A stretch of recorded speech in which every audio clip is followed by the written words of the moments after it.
Hello and welcome to Bharat की बात आपके साथ, और मैं हूं आपका दोस्त अजीत सिंह।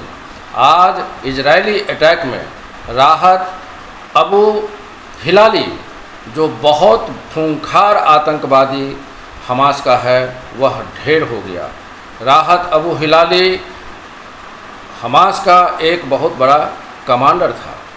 आज इजराइल ने ज़बरदस्त रूप से एयरक्राफ्ट से बम्बार्डिंग किया है, एयर स्ट्राइक्स किए हैं फ़लस्तीन के ऊपर, गाज़ा पट्टी के ऊपर, और करीब 1000 टन से ज़्यादा बम गिराए हैं, जिसमें 560 आतंकियों की मौत हो गई है। इजराइल के प्रधानमंत्री नेतन्याहू ने कसम खाई है कि 48 घंटे में इन हैवानों को सबक सिखा दिया जाएगा। टर्की का राष्ट्रपति एर्दोगान, उसने कहा है कि मैं मध्यस्थता के लिए तैयार हूँ, लेकिन विथ इमीडिएट इफ़ेक्ट यरूशलेम को फ़िलिस्तीन की राजधानी घोषित किया जाए।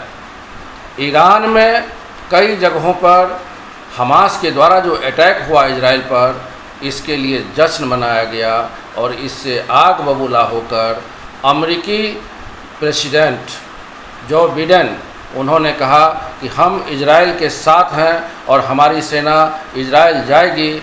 और उनके घोषणा के बाद इजराइल का जो सबसे ताकतवर एयरक्राफ्ट कैरियर है, वह इजराइल पहुंच चुका है। इजराइल की सेना 3 लाख ट्रूप्स लेकर गाज़ा पट्टी को घेरने के लिए कूच कर चुकी है। मैं आपको बता दूं कि हमास की जो पूरी आबादी है, वह उतनी नहीं है। 27,000 के आसपास उनके आतंकवादी हैं, लेकिन इजराइल की जो आबादी है वह लगभग 96 लाख हैं, जिनमें से उनके पास 4.35 लाख रेगुलर सैनिक हैं। और इजराइल का एक यह भी कानून है कि उनके जितने नागरिक होते हैं उनको वे मिलिट्री ट्रेनिंग भी दिलाते हैं। इजराइल महज हमारे केरल से भी छोटा है, लेकिन दुनिया भर में हाई टेक्नोलॉजी, अच्छे तकनीकी के मामले में इजराइल दुनिया भर में नंबर 1 है। भारत को मिलिट्री में इजराइल से काफ़ी मदद मिलती है। इजराइल के पास लेटेस्ट फाइटर एयरक्राफ्ट हैं, लेटेस्ट ड्रोन्स हैं, लेटेस्ट मिसाइल्स हैं, लेटेस्ट टैंक्स हैं, और हमास के पास पुराने किस्म के मोर्टार और कुछ रॉकेट हैं। इसलिए हमास कभी भी इजराइल का मुकाबला नहीं कर सकता है।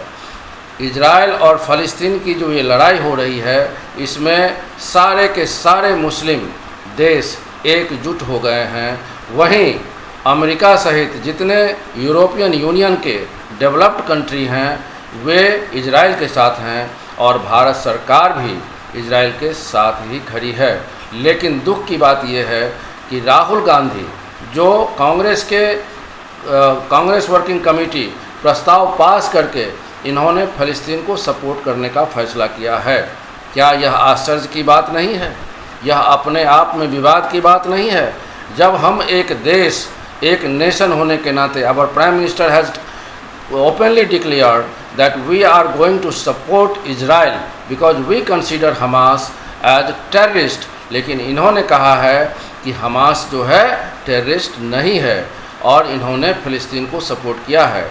CPM वालों ने भी हमास को टेररिस्ट मानने से इनकार किया है, और इजराइल को आतंकवादी देश कह रहा है। इसके पीछे की क्या राजनीति है? इसके पीछे की राजनीति यही है कि हमारे देश में तकरीबन 20% मुसलमान लोग रहते हैं, जिनको ये लोग बरगला करके केवल अपीजमेंट के माध्यम से वोट बैंक बनाने की कोशिश करते रहते हैं। इन लोगों को देश से कोई सरोकार नहीं है। इसलिए आप सब भाई से मेरी यही गुजारिश है कि आप मेरा चैनल सब्सक्राइब करिएगा, बेल आइकन दबाइएगा, और मैं आपको बताता रहूँगा कि हमारे घर में भी बैठे बैठे कौन से दुश्मन हैं जो हमारे दुश्मनों को सपोर्ट करते हैं। इन दुश्मनों से हमें ज़्यादा सावधान रहना होगा बनिस्बत पाकिस्तान या चाइना से। बाहर के दुश्मन तो दिख जाते हैं, देश के दुश्मन बहुत कम दिखते हैं। आज कांग्रेस की जो चाल और चरित्र यह पकड़ी गई, CPM की चाल और चरित्र पकड़ी गई। मैं फिर आपके साथ हाजिर होऊंगा एक नए अपडेट के साथ। आप सबको नमस्कार, आदाब एंड जय हिंद।